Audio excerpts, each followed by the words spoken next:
a very special interview now for the third edition of M&A Stories, the big event for M&A heads in France. I speak English right now because we are welcoming a guest from New York. I'm introducing, of course, Gregory Osling, your partner at Wachtell, Lipton, Rosen & Katz. Thank you for being with us. My pleasure. Thank you for conducting it in English. I appreciate it. No worries. You found the only French guy who can actually do an interview in English. And also with us, thank you, Olivier Despointes. Vous êtes associé at Darrois, Villers, Maillot, Rochier. Yeah, thank you for the invitation and in this international panel. So you just talked about economic warfare, what impact on M&A on stage just a few minutes ago. So I have a first question for you guys. What's the definition of uncertainty for you in 2025? So we did not prepare that, but it's a good icebreaker. Yeah, okay, it's a tricky question. Well, I would say uncertainty is our business. I mean, we are both lawyers, and I think as a lawyer, our number one business is our number one activity is to deal with uncertainty. Uncertainty in the value of the transactions, uncertainty in the ability to sign a transaction, uncertainty about the ability to deliver a deal in the end. So I would say uncertainty is my name. Yeah, I would say uncertainty is good for the lawyers. It's maybe not so good for M&A. In the U.S., going into 2025, I don't think you would find an investment banker on the street who wasn't bullish about M&A. They thought we were going to have deregulation from all the regulations that President Biden put in place. We're going to have an open economic policy. We're going to have an ease in the antitrust regime. And that has not come to fruition. In fact, really the opposite has happened with the tariffs and with sort of the weaponization of U.S. regulatory bodies around deals. And that's created, I mean, that's sort of what the uncertainty is in 2025. And it's frankly not just the tariffs themselves, but a lack of clear tariff policy. So it makes it very difficult in terms of an M&A context to reach agreement on valuations, to be certain that the seller's future value is what you think it's going to be, and to even get the transactions closed.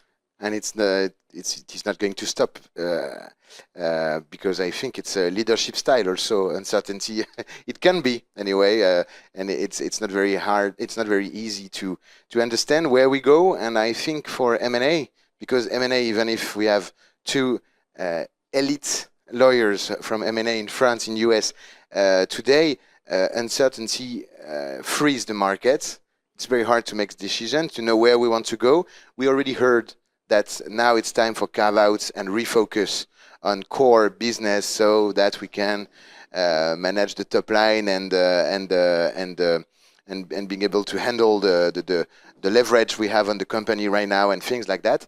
But in terms of growth, in terms of decision, in terms of diversification, in terms of consolidation, it's not very easy today, I guess, to be with your client, to help them. And what's your role as lawyers in such context?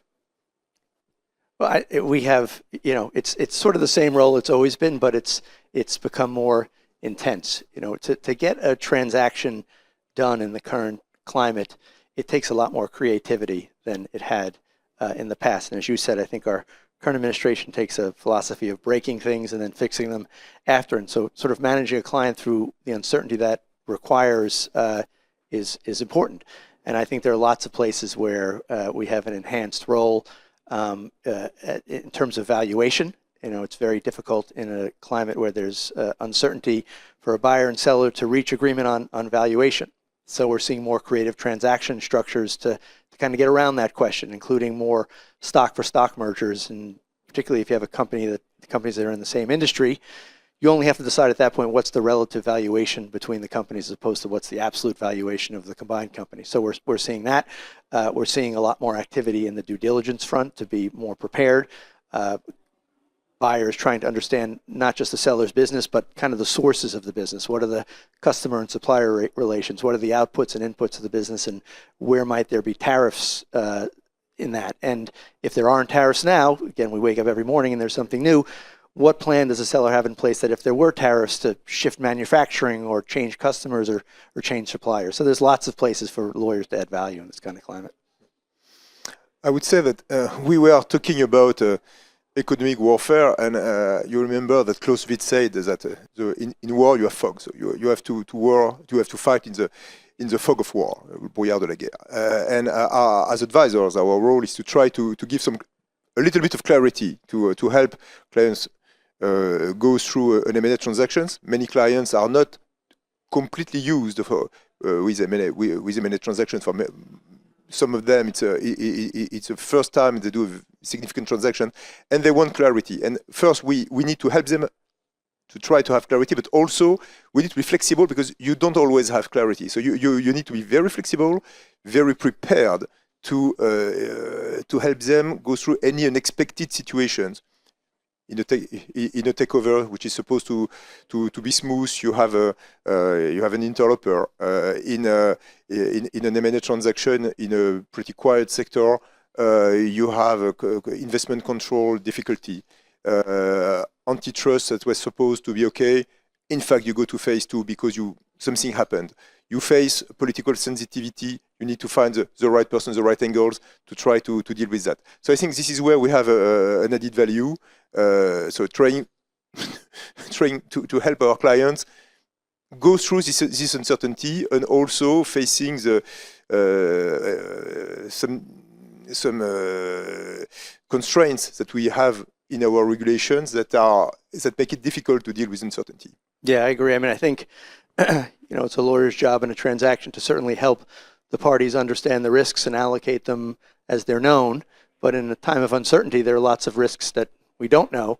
And so it's our job as lawyers to sort of help see around the corners and help the parties understand and transact how to deal with those sort of unknown risks. And in this climate, there are a lot of corners to look around. And how's the market right now after the first semester in the US? So it's interesting. As I said, that going into 2025, there was a really bullish attitude as to what M&A was going to look like. That has not been the case. There's been a cooling off. I think there has been the beginning of an uptick back in M&A activity.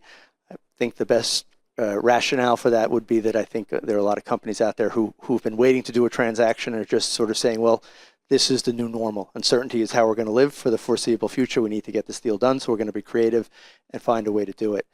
I also think, and this happened in COVID also, where some companies emerged from COVID strong and other companies emerged weak. And that created kind of an arbitrage opportunity and really caused an M&A boom that came in sort of at the end of COVID.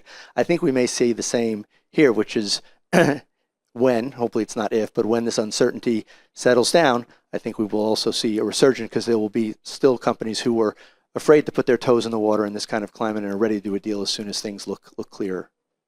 So uncertainty, the new normal, and your name. It is. No, but effectively, especially in our contracts, more and more we need to be more and more subtle, more and more sophisticated to deal with uncertainty. Let's take an example. Until recently, one of the main regulatory conditions to a deal was the antitrust regulatory condition, and we had some technology, what we call the hell or high water, to allocate risk between buyer and seller, but who took the risk of obtaining this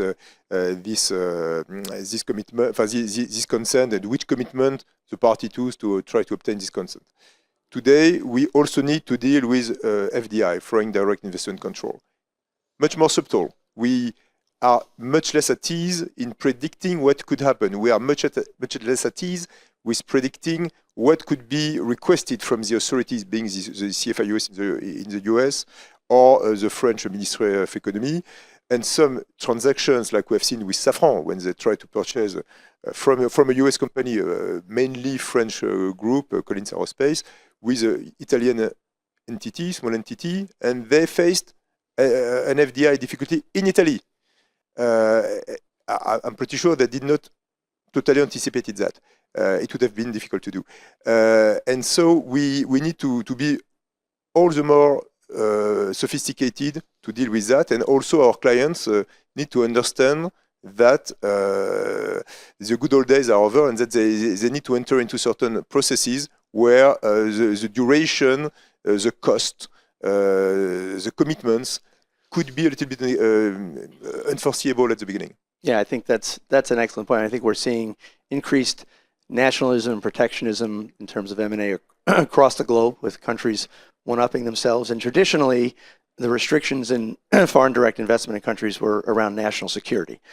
But we're seeing increasingly governments, particularly in the U.S., weaponizing that process and blocking transactions for excuse me, political means. Like in the U.S., there's a transaction pending between Nippon Steel, which is a Japanese company, and U.S. Steel. And the Biden administration actually blocked that initially. The Trump administration has said maybe we're open to it. We're not sure. But steel production is typically a matter of national security. But when you look at it more closely, you realize, well, it actually implicates jobs in Pennsylvania. And Pennsylvania is a key swing state in presidential elections. So a president would get very concerned about keeping themselves popular in Pennsylvania. And so they use CFIUS to block that kind of transaction.